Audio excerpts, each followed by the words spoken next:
let's unpack this. Imagine stepping into a place where despair hangs so thick it sort of chokes the air, where silence isn't just an absence of sound, but a really profound form of being forgotten. Like a place where the scent of rot is just as oppressive as the rusted cages stacked way too high. Each cage just a testament to suffering. It's such a visceral opening. It really is. And this isn't just like a grim scene from some dark fantasy. It's the immediate, powerful opening of the narrative we're really immersing ourselves in today. And what's fascinating here, I think, is how immediately the atmosphere is established, not just visually, but through all the senses, pulling you into a very specific, visceral reality. Absolutely. You feel that suffering, that need for liberation. And it doesn't just describe, it immerses you right from the start. Exactly. So today we're diving deep into a narrative from Crimson Moon Stories. It's a really compelling account focusing on a werewolf alpha's raid and the silent omega he discovers. Now, on the surface, you might think, okay, it's a tale of action and rescue. Pretty straightforward. But underneath, wow, it's packed with layers. We're talking transformation, belonging, finding your voice in the most unlikely, awful circumstances. It really explores those deep human needs. It does. It's a deep dive into the raw materials of courage and self-discovery. And I think some of the insights are genuinely surprising. Things you wouldn't expect from this kind of story. In this narrative, it immediately raises an important question, doesn't it? How do environments, especially extreme ones like this, shape identity? And what does it take to reclaim oneself when basically everything has been stripped away? Your voice, your name, everything. Yeah. We'll see this play out in striking detail with this Omega, the discovery, a glimmer in the darkness. Okay, so let's set the scene. Yeah. The raid, it kicks off with Kayen Frost. He's the alpha, the leader, usually the strongest in a werewolf pack, leading his team into this rival pack's holding grounds. And the sensory details here are just brutal right away. Totally brutal. We're told the scent of rot hits him even before he steps inside. A really pungent, sickening blend. And then the stench of blood, urine, despair. It's overwhelming. Paints such a vivid, horrifying picture. It does. Rusted cages stacked too high along the concrete walls, and they're packed with omegas. These aren't just prisoners. They're described as beings crouched in silence, skin clinging to bone, eyes dull. Utterly dehumanized. Exactly. It's a landscape designed to break the spirit as much as the body. Just absolute degradation. And it's more than just grim, isn't it? It immediately shows this chilling picture of systemic abuse. This wasn't random cruelty. It was an environment designed to strip away will, identity. Yeah, system. And that line about the omegas, their silence having nothing to do with fear and everything to do with being forgotten, that's chilling. It really is. It speaks to a trauma that's gone beyond immediate pain, where hope itself is just withered. It sets the stage for the kind of healing that needs to happen later. A very high bar. And right in the middle of this horror, you get this immediate insight into the Alpha's team. There are different reactions. There's Dren. He sends Beta, like a second in command. Right, the enforcer type. Yeah, and he just mutters, fucking animals. It's dismissive, disgusted, reducing them completely. Dehumanizing them further. But then you have Senna, another enforcer, and his response is flat, cold even. No, animals fight back. Ah, okay. That's a key difference right there. A huge difference. It's like the narrative pivots right there.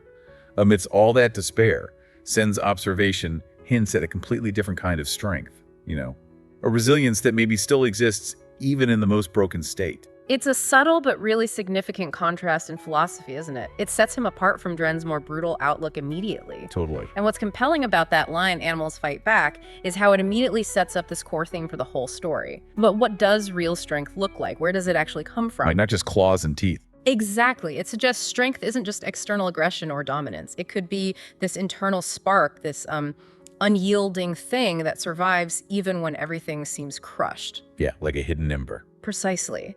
Senna's statement doesn't just show his character, it foreshadows this whole journey where inner strength turns out to be way more potent than just physical power. It's a key insight early on. And it's Sen who makes the really unique discovery in all this devastation. He's moving through the aisles, looking at these omegas, and he knows most of them are too far gone. They wouldn't survive even if freed. That's how bad it is. Yeah. But then he stops. He's drawn to the third cage from the end. There's this small figure crouched, head down, and what grabs him, what's truly unique, is her total unresponsiveness. How so? Well, unlike all the others, she wasn't watching him, she wasn't begging, wasn't flinching, nothing. She just sits there with this eerie stillness, like she'd already left this world behind. Her breathing is shallow, but weirdly even. This lack of reaction No fear, no hope, not even acknowledging him. It's way more profound, more unsettling than any scream could be. And that detail, her complete unresponsiveness, it signals this huge mystery about her, doesn't it? About her past, who she is. Definitely. And crucially, the lack of identification. You mentioned that. No marks on her neck, no tattoo, no tag. Right, while the others were branded by their old alpha. Exactly. That contrast is sharp.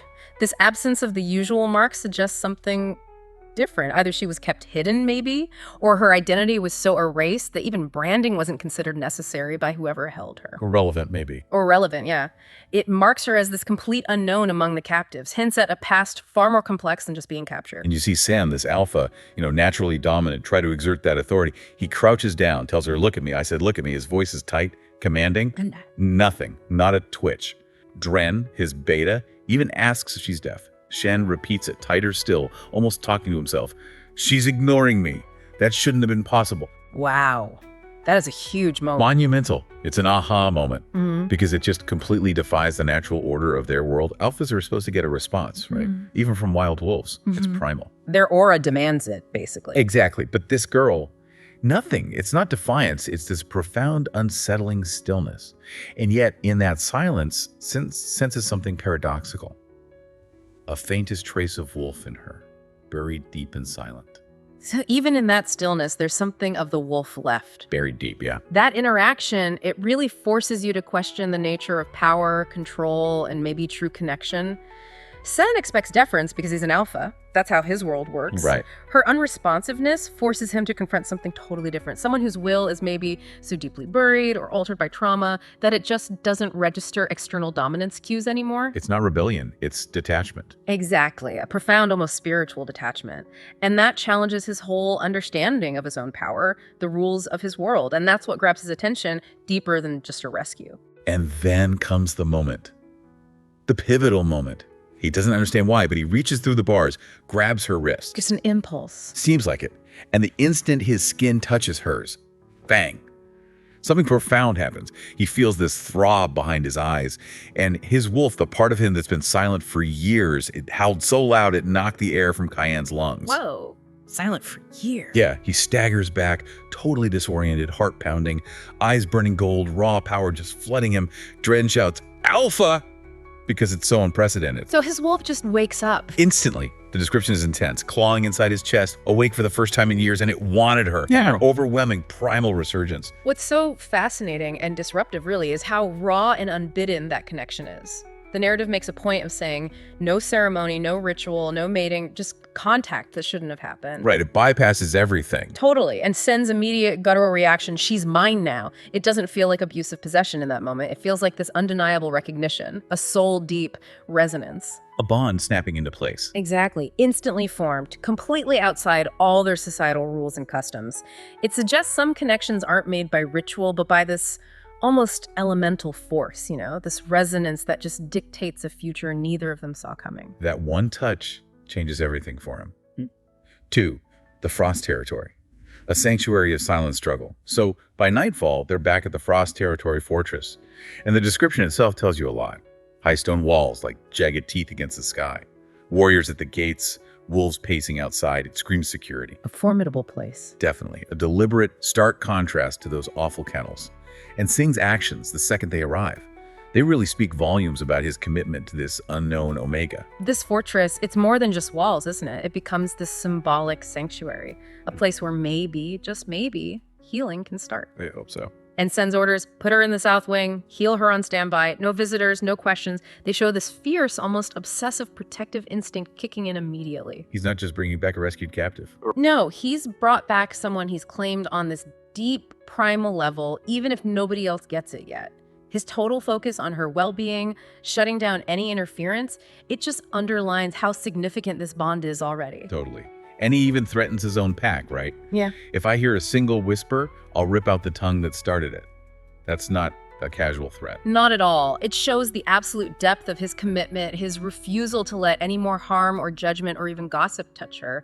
She's unconscious, but she's under his complete protection now. It's a huge shift for him. This fierce protectiveness seems almost new. And what's really compelling here is that immediate tension between his alpha nature, which is making this possessive claim, and her extreme vulnerability. Right, she has nothing. No name, no voice. Exactly. She's initially perceived only through her trauma, her absence, her very being just challenges all the norms of their society. It forces Sen not just to bend the rules, but to completely break them for her. It's that conflict, isn't it?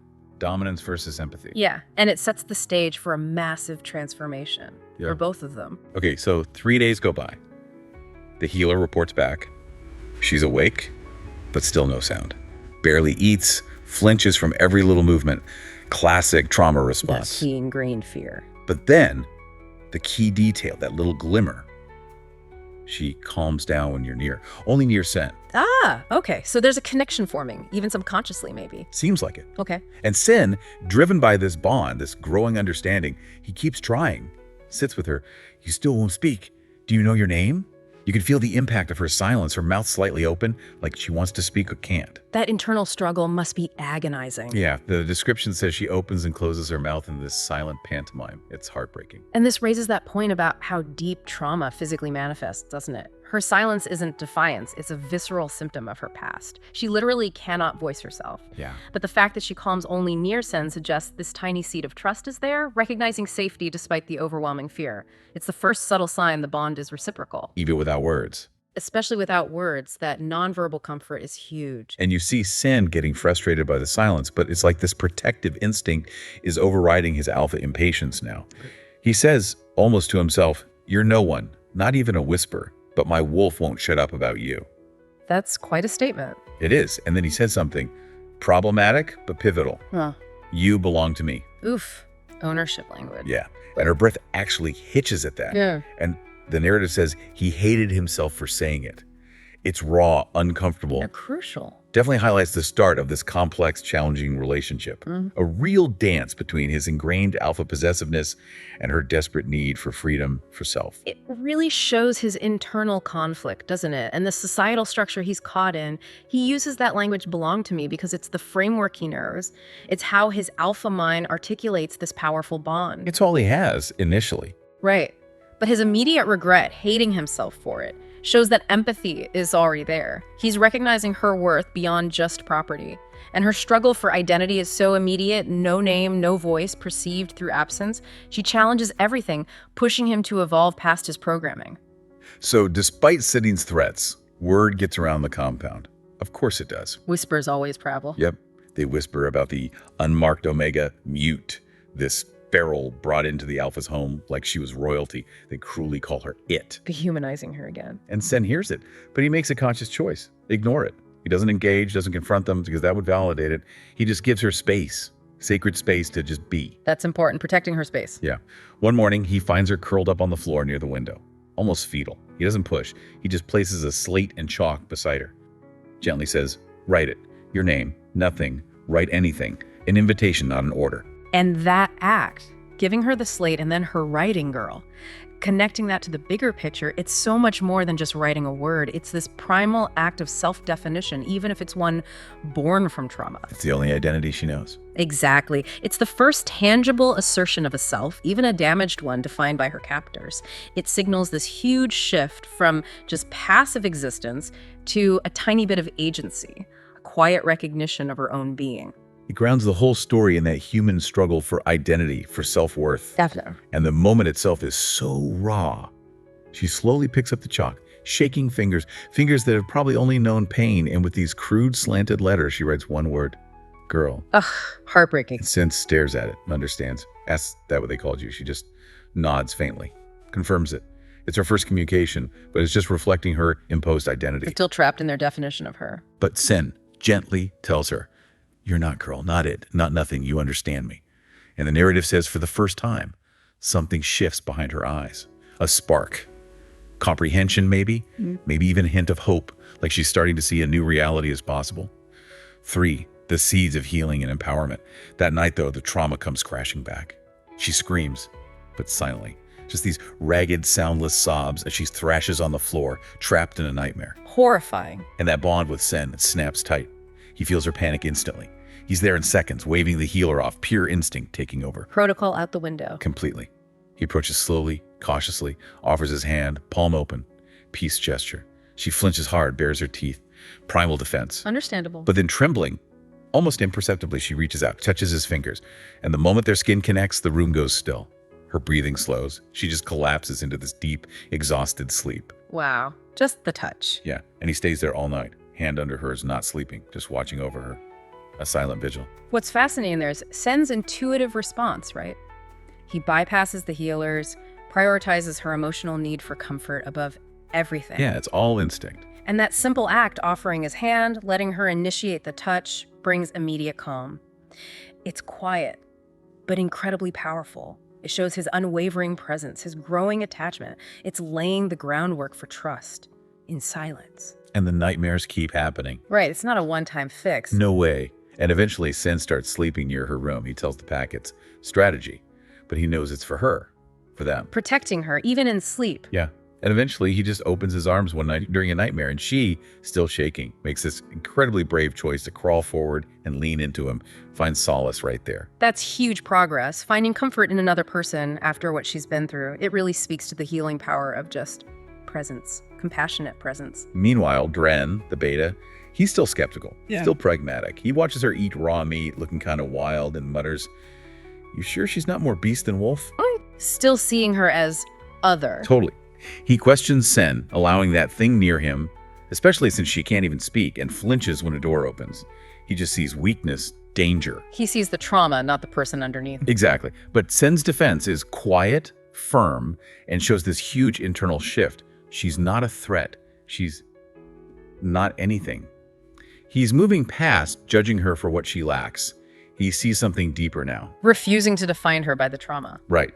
He won't validate Dren's labels. It shows his own evolution. And this raises that critical point about challenging perceptions, challenging norms. Dren is the rigid, traditional view. Weakness, trauma, otherness, that's all he sees.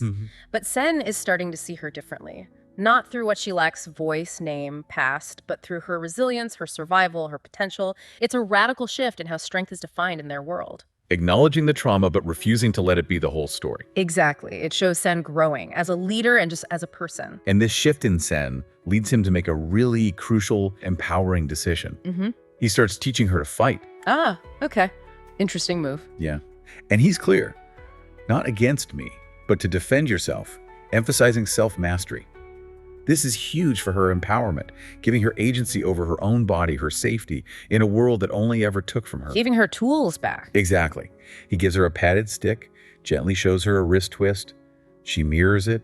Her movements are sloppy, but the instinct was there, that wolf glimmering through. My instinct survived. Then he pushes her, tells her, "Hit me." And when she finally does, when the stick connects, the narrative mentions the faintest flicker of satisfaction in her eyes. A tiny spark of triumph. And connecting that to the bigger picture, teaching her to fight is way more than self-defense, isn't it? It's about reclaiming physical autonomy, personal power. Totally. Giving her the basic tools to assert herself in a world that only ever diminished her. And that flicker of satisfaction is so important. It's the first visible sign of her actively engaging with her own strength, her own capability. A seed of empowerment.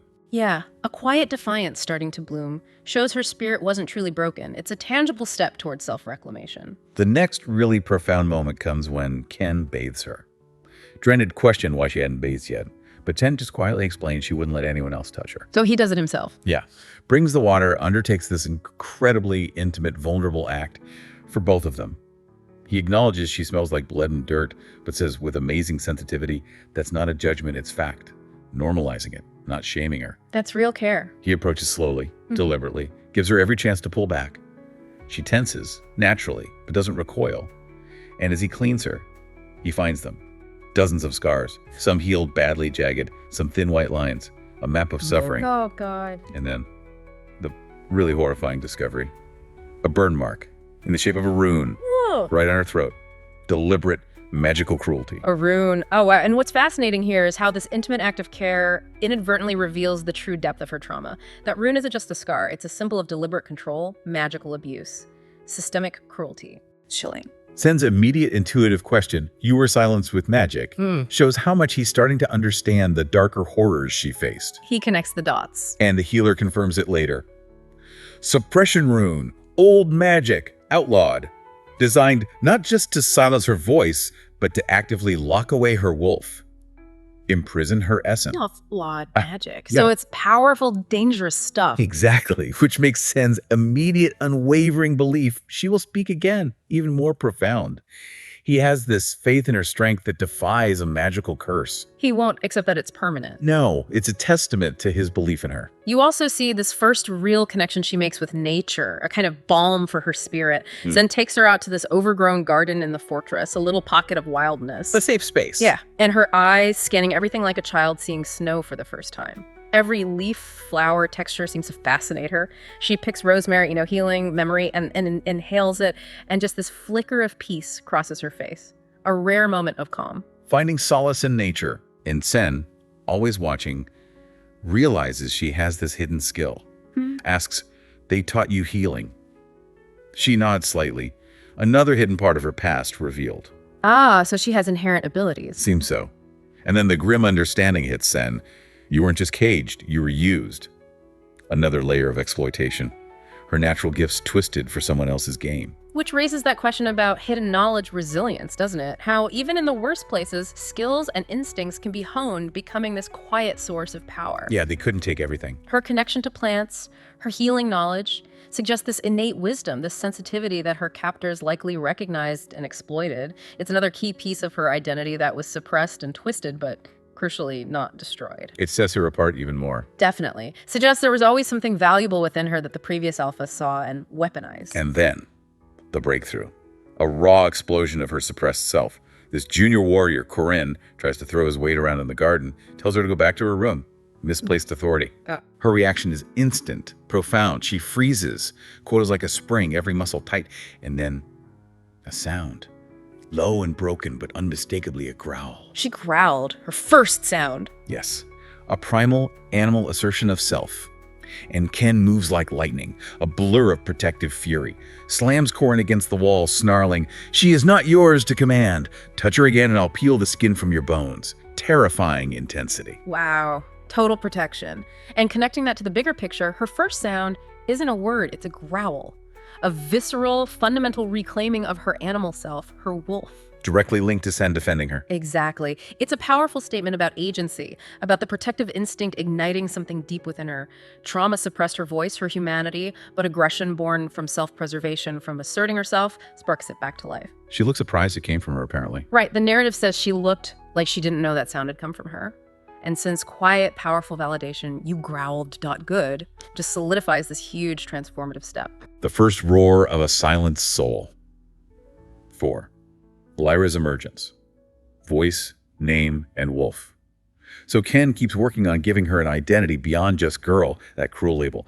One evening, he sees girl on the slate again, like an echo. Still holding on to that imposed identity. Yeah, he shakes his head, wipes it clean, and then purposefully writes a new name, Lyra. Lyra. But he doesn't force it, he offers it. Tells her quietly, it's not yours yet, but it could be. A choice, a possibility. Giving her agency again. Exactly. And she reaches for the slate, not to write, but just holds it to her chest. A profound gesture. Acceptance. Potential. Wow, that's huge. It's not just a name. It's an invitation to a new beginning, where she might actually choose who she is. And what's fascinating there is that the name isn't imposed by the alpha like you'd expect. It's offered as a choice she can embrace or reject. Yeah, that's key. Her holding the slate signifies more than just accepting the name Lyra. It suggests a nascent acceptance of herself as potentially being Lyra, a critical step in claiming ownership of her identity, moving from that generic label to a unique, chosen name. The power of self-determination, even in small acts. Absolutely. And then we get this glimpse of her first real taste of freedom. Pure joy. Sen takes her running in the woods, ancient, wild woods, something she clearly never experienced before. Out of the cage into nature. Her first movements are clumsy, hesitant, unfamiliar with just moving freely, but then something primal clicks. Her movements become raw and wild, shedding that captivity. Letting the wolf out a bit. Seems like it. She finally stumbles to a stop, panting, looks back at him, and she smiles. Not a flinch, not fear. A first real smile. Small, crooked, but alive. A real smile. It totally stuns Sen. And here's where it gets really interesting. Yeah. Because this simple run, that first smile, it's monumental. Freedom, not just physical, but emotional liberation. A crack in that wall of trauma. And what's so profound there is how these moments of liberation, even small ones like a run, can unlock these powerful emotional responses that were buried for so long. Yeah, it's like thawing out. That smile is a massive breakthrough. a crack in the armor letting genuine, unburdened joy emerge. It's not just moving from passive to active. It's a sign of deep internal healing. Proof that freedom isn't just about unlocking a cage. Exactly. It's about the soul's ability to feel and express happiness again, a testament to her resilience. But healing isn't linear, right? Especially from that kind of trauma. The nightmares come back even worse. She's found clawing at her neck, blood from her nose, a physical reaction to some inner torment. Oh god, the rune. Or something else. The Shen feels her terror through the bond. He realizes, intuitively, they did more than silence you. Did they use binding spells too? Binding spells, magic to restrict power or action. Like another layer of imprisonment. Yeah. And Lyra, with a subtle gesture, just one finger indicates just one, confirms a single powerful binding, but then another gesture, not yet. Not yet. She wants it removed, but not yet. Exactly. On her terms. Sen gets it immediately. Despite his own urgency, he respects her choice. Then one day, he promises. And this interaction really highlights that crucial point about true consent and the necessary, often slow pace of healing. She needs to be ready. Right. Her ability to communicate that she wants it gone, but only when she's ready, not yet, is a powerful assertion of control over her body, her power, her healing. It shows growing self-awareness, a will emerging. And a refusal to be forced, even for her own good. Sen's immediate respect for her choice is foundational. It proves his protection isn't about control, it's about empowering her to reclaim herself at her own speed. Which is pretty revolutionary in their world. Totally. A huge departure from traditional alpha forcefulness. So as Sen's rut approaches, that biological surge for male werewolves, making them more aggressive, possessive, his symptoms get obvious. Shoulders tense, eyes rimmed with gold, voice rougher. Oh, dangerous time. And he realizes Lyra's presence is actually accelerating it, amplifying his instincts. Dren warns him about losing control, about the bond maybe overwhelming him. A legitimate concern. But Sen refuses to leave her alone. He locks himself away instead in the North Wing, fighting his own instincts with agonizing willpower. Tells her, voice rough, I won't take you like this, not if you don't understand what you're choosing. Wow, that level of control is incredible. His promise is unwavering. I'll wait. And connecting that to the bigger picture, this isn't just about physical urges. It's a massive battle of wills, a profound test of trust, and most importantly, consent. And it ultimately strengthens their unique bond in a way nothing else could. Denying his primal self for her autonomy. Which is revolutionary in a society where alpha dominance usually dictates everything, and her barely audible whisper, mine, when she finally chooses to go to him, touches his chest. Her first spoken word. Yes. Hoarse and cracked, but mine. It's not passive acceptance, it's an active, powerful declaration of mutual belonging. And it calms his rut instantly. Shows the unique power of their bond, transcending raw instinct. She passes out from the effort, pushing past her limits, but the bond is sealed, emotionally, spiritually. And the Pack Council, predictably, not happy. They show up wearing formal frost colors, eyes like sharpened glass. Intimidating. Laying down the law. They immediately criticize Sen for bonding a nameless Omega, hammering on her lack of status, unmarked, fairly raised, no bloodline, no history. They see her as proof his judgment compromised, a threat to the old order. Blaming her for his choice. Exactly. But Sen is unwavering. His defense, simple, absolute. My wolf chose her.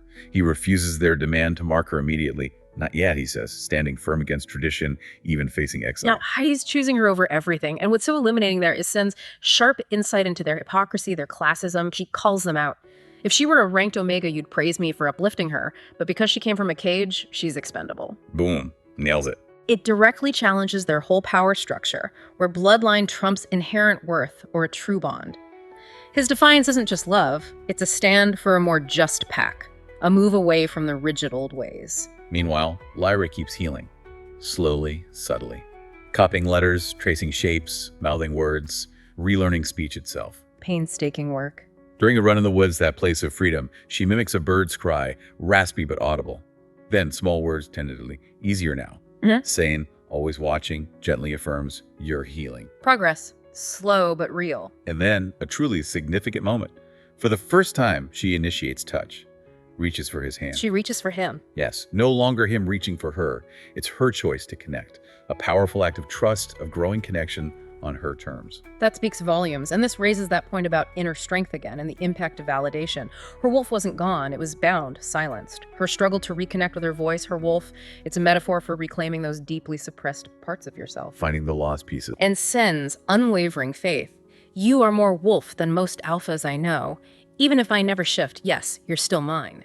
That creates the safety she needs to heal, to explore. It believes in her completely. Absolutely. And that charcoal drawing she leaves for him, a girl with the rune but a shadow wolf curled protectively around her, titled, Not Broken. It's this beautiful visual embodiment of her journey, her resilience, the truth that her spirit, her wolf, was never truly shattered. V, confronting the past, unleashing potential. Okay, so just as things seem to be moving forward, the past comes knocking. Hard.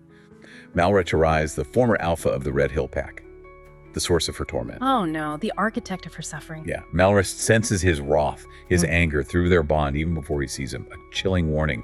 Malrech is just repugnant, no remorse.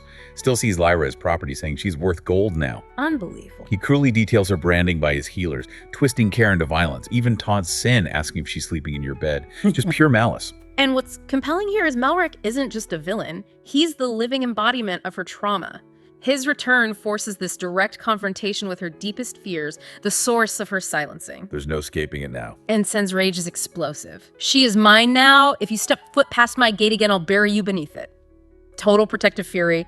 His defiance against the old abusive ways is absolute. And that line he has, I like enemies, they don't lie to your face like allies do. Chilling insight into his world. Yeah, reveals a dark pragmatism born from experience. This confrontation pushes Sen to seek out his aunt, Kayen Frost. She's a banished witch, deals in forbidden magic stuff deemed too dangerous or unethical. Going outside the usual channels for help. Desperate times. And Izara's diagnosis of Lyra's rune is terrifyingly specific. She was not just silenced, she was sealed. Her wolf was bound, locked away, imprisoned on purpose. Sealed, not just silenced. Yeah, and then the big reveal. She's a vessel, and they feared what was inside. A vessel. Feared what was inside. Wow, okay, that changes everything. Right. It gives this crucial, deeper context for why she was so important, why she was controlled so meticulously. She has some inherent power. And that reveal raises this important question about hidden potential, suppressed power. The idea of a sealed wolf, her being a vessel.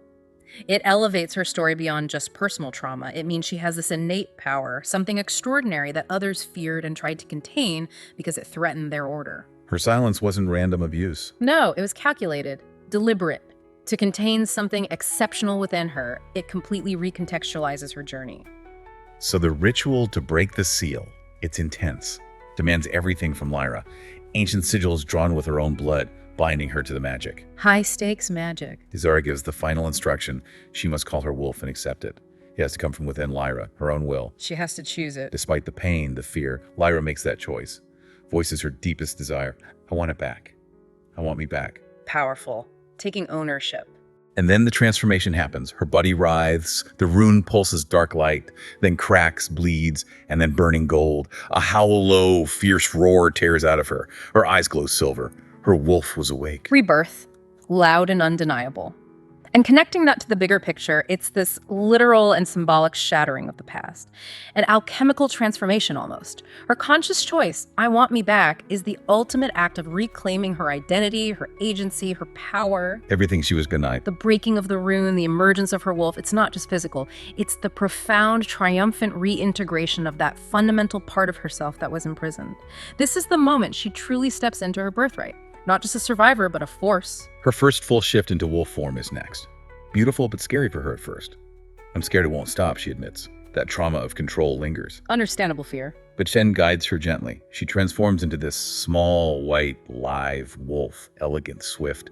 And her first act, nuzzles Sen, immediate trust, affection. And it makes him laugh, this joyous, unburdened sound. A sign of their bond, solid and trusting now. And then, the public affirmation. The big moment. Back at the compound, Lyra walks beside Sen, upright, shoulders squared, gaze steady, radiating strength. Nobody recognizes her at first. The change is that complete. Total transformation. And what's fascinating is how that physical transformation is so tied to her internal liberation, her self-acceptance, her declaration clear and strong in human form. I am Lyra, Omega by birth, Alpha by choice. Chills. What a line. It's revolutionary, isn't it? Redefining status, destiny, saying origins, no matter how traumatic, don't define your ultimate power or leadership. And the pack's reaction. The pack, every one of them bowed, and she's officially named Lyra Frost, Luna of the Silent Flame. It's not just ceremony, it's this profound public acknowledgement, honoring her reclaimed identity, her power, her chosen path as a leader, a fundamental shift for their society, leading and fighting for the future. So Lyra has emerged, truly shed that past skin. But new challenges hit immediately, testing her transformation, their bond. Her first heat starts subtly, a natural process she's never known. Another unknown territory for her? Sen senses it, a warmth that clung to his skin, her scent changing. Dren warns him she doesn't know what's happening, highlighting her innocence. So vulnerable in some ways. So Sen gently explains your first heat, its instincts, educating her, not exploiting. And his commitment to consent remains absolute. I won't take you unless you ask me to, he says, even as his own wolf is probably screaming at him. Incredible restraint. He repeats, you decide, then I'll wait. And what's so profound there is how Sin, despite his own primal urges, prioritizes her agency, her choice, her understanding above everything. Yeah, it's consistent. Her vulnerability comes out too. I don't want to hurt anymore. I want to belong to someone, to you. It's this deep need for connection, safety, not just physical release. More than just instinct. Right, and her final request, asking him to just stay when his teeth graze her neck for the traditional sealing of the bond, it shows her need for emotional connection over consummation right now. She dictates the terms of their intimacy. Exactly. That patience, that radical respect for her autonomy, it just solidifies their unique bond. Built on trust, choice, mutual understanding, not dominance, truly revolutionary for their world. And this theme of her leadership, her foresight, gets tested right away. The Eastern Pacts launch this sudden, brutal attack. War conflict. Lyra's intuition, honed by survival, is razor sharp. Bro. They're hunting me, she says instantly, with certainty. Why? Because they came through the place I run, her personal territory. Using her own experience tactically. Yeah. Demonstrates her strategic mind, her connection to her environment. She doesn't wait for orders, runs solo to find the invaders. Proactive, decisive leadership. Not waiting for the alpha. And connecting that to the bigger picture, you see how her unique traumatic past informs her leadership. Makes her more strategic, perceptive, empathetic than traditional warriors relying on brute force. Turning pain into insight. Her confrontation with the man who branded her is so powerful, reclaiming her narrative. You branded me once. I remember your hands, your voice. You laughed when I couldn't scream. Not vengeance, but asserting agency over her past. Facing the literal source of her silencing. And her crucial display of restraint, letting one man run, not giving in to pure vengeance, shows this nuanced, sophisticated power. It challenges that traditional alpha dominance. And Sin defends that, right? When the council doubts her. Yes. They call her too emotional, say she controls you, but Sin fires back. I call it Luna. Profound respect for her evolving, different style of leadership. Her leadership really transforms the pack in the training yard, too. She spars with 3 warriors at once, moving like water, unpredictable, fast, unrelenting. Pure instinct and agility. Showing them a different way to fight. Sin watches, awestruck almost. Observes, they're learning to follow her. She doesn't need to command, they listen anyway. It's earned loyalty. Organic. Respect, not fear. And he makes that profound distinction. I lead through fear, she leads through fire. Yeah. It's not just about their styles. It's a fundamental shift in leadership philosophy for the whole pack, from obedience to inspiration. And that is truly revolutionary leadership for their society. Lyra literally transforms perceived weaknesses, size, strength, traditional roles into strengths. How so? When the Silent One's assassins targeting her specifically for surviving, for her power attack, Lyra insists on training everyone, not just the elite warriors. Everyone. Everyone. Her reasoning is personal, powerful. I was left in a cage because I was small, weak, silent, so we won't leave anyone behind this time. Wow. Using her past to build a better future. Exactly. She teaches them how to move quietly, defend themselves without size or strength, how to bite back, and they follow because she had done it first. She embodies what she teaches. It creates this inclusive, resilient community, challenges the idea that only the strong fight. The culmination is that battle against the Silent Ones. She shifts midair, this white wolf, tearing through them like a phantom, silent, swift, unmerciful. Her effectiveness inspires everyone. A whirlwind of controlled fury. After the battle, she looks at her bloody arms, not with despair, but with this powerful reflection. This blood, it's not mine, it's the girl I used to be. Shedding the past completely and connecting that to the bigger picture, her transformation is complete. physical, psychological. She no longer identifies with that traumatized, silent girl.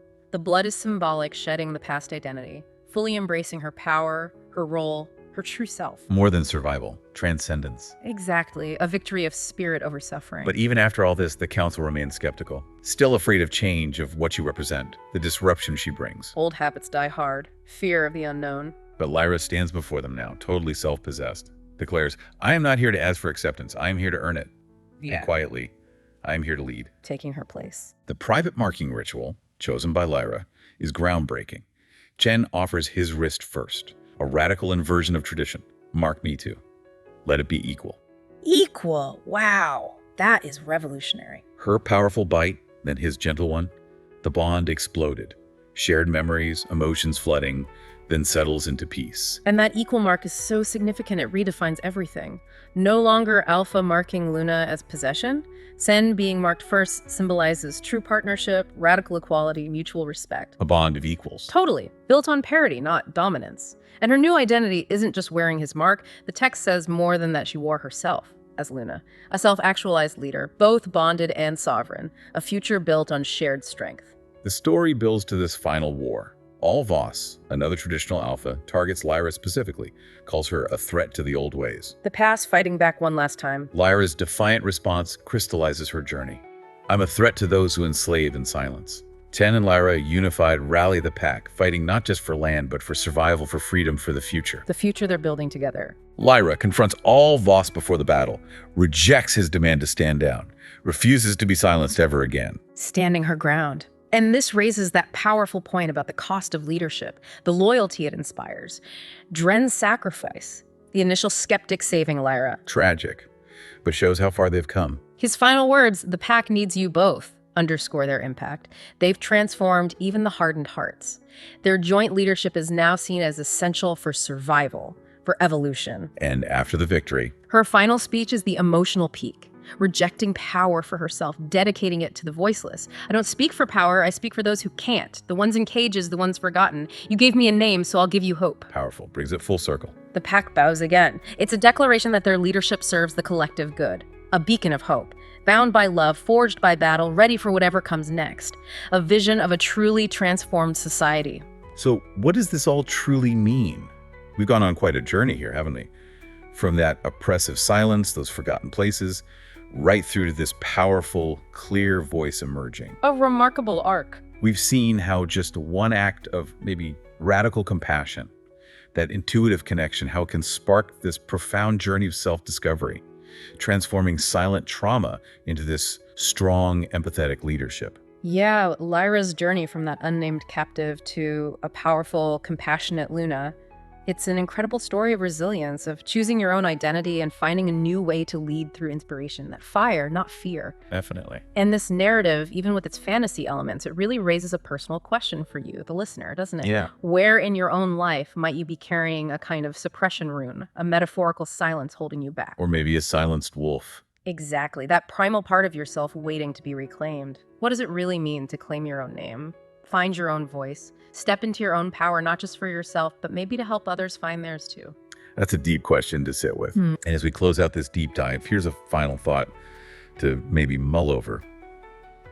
In a world that's often so obsessed with titles, hierarchies, bloodlines, what if the leaders who make the biggest difference, the truly transformative ones, what if they aren't the ones born into power? What if they're the ones who fiercely choose to embody it? The ones who fight not just for their own freedom, but for everyone else who still has no name, no voice, no hope?